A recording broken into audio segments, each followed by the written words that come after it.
Hello friends, welcome to Rama's cooking world. இன்றைக்கி ஒரு சூப்பரான கிறிஸ்பியான சமோசா ரெசிபி தான் பார்க்க போகிறோம்.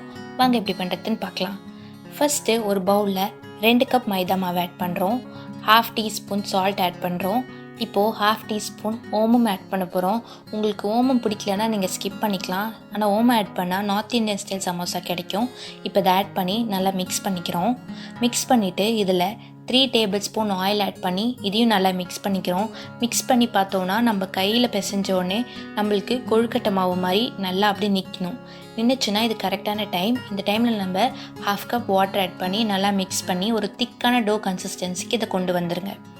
10 மினிட்ஸ் நீட் பண்ணக்கப்புறம் நம்மளுக்கு மாவு நல்லா ரெடி ஆகிடும். கொஞ்சம் டைட்டாக தான் இருக்கும்.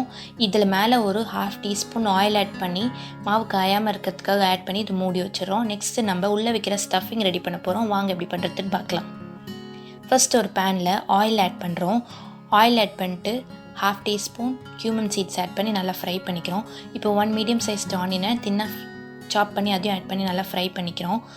1 டேபிள் ஸ்பூன் இஞ்சி பூண்டு பேஸ்ட் ஆட் பண்ணி ஃப்ரை பண்ணிக்கிறோம். 1/2 கப் ஃப்ரெஷ் பட்டாணி ஆட் பண்ணி நல்லா ஃப்ரை பண்ணிக்கிறோம். இப்போ 1/2 கப் வேர்க்கடலை நான் நைட்டு ஊற வச்சு காலையில் பாயில் பண்ணி இதை ஆட் பண்ணிக்கி நல்லா ஃப்ரை பண்ணிக்கிறேன். 1/2 டீஸ்பூன் மஞ்சத்தூள், 1/2 டீஸ்பூன் கரம் மசாலா தூள், 1 டீஸ்பூன் மல்லித்தூள், 1 டீஸ்பூன் சீரகத்தூள், 1 டீஸ்பூன் மிளகாத்தூள் இது எல்லாத்தையும் போட்டு நல்லா மிக்ஸ் பண்ணிவிட்டு ஒரு மீடியம் சைஸ் கேரட்டை நல்லா துருவி வச்சுருக்கேன். ஒரு மீடியம் சைஸ் பீட்ரூட்டை நல்லா துருவி ஆட் பண்ணிக்கலாம். பீட்ரூட் ஆட் பண்ணால் கொஞ்சம் ஹெல்த்தியாக இருக்கும், அதனால நம்ம ஆட் பண்ணிக்கலாம்.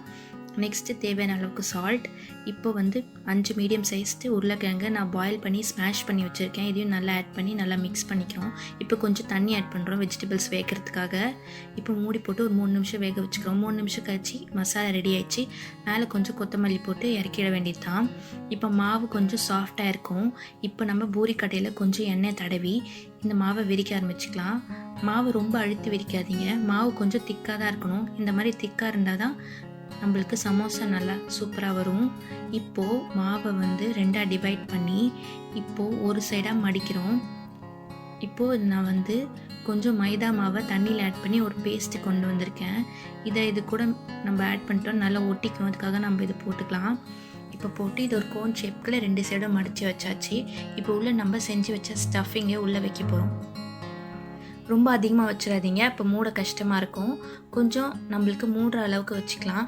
இந்த கார்னரில் லைட்டாக ஒரு மடிப்பு மடிச்சிங்கன்னா நல்லா மூட முடியும், சமோசா க்ளோஸ் பண்ண முடியும். இப்போ இதை க்ளோஸ் பண்ணி நல்லா அழுத்தி விட்டுக்கோங்க, வெளியே லீக் ஆகாத வரைக்கும். இப்போது சமோசாவுக்கு நல்லா ஷேப் கொண்டு வந்தாச்சு. இது நல்லா உட்கார்ற மாதிரி ஆயிடுச்சு. இப்போ சமோசாவை நம்ம ரொம்ப மீடியம் ஃப்ளேமில் இருக்க ஆயில் ஆட் பண்ணிக்கலாம். அப்போ தான் சமோசா கொஞ்சம் லேட் ஆகும் வேகிறதுக்கு, உள்ளே நல்லா வேகணும். கொஞ்சம் கோல்டன் ப்ரௌன் ஷேப்பில் நம்ம இறக்கிட வேண்டியதுதான். இந்த ரெசிபி உங்களுக்கு பிடிச்சிருந்தா லைக் பண்ணுங்கள், ஷேர் பண்ணுங்கள், மறக்காம நம்ம சேனலுக்கு சப்ஸ்கிரைப் பண்ணுங்கள். தேங்க்ஸ் ஃபார் வாட்சிங்.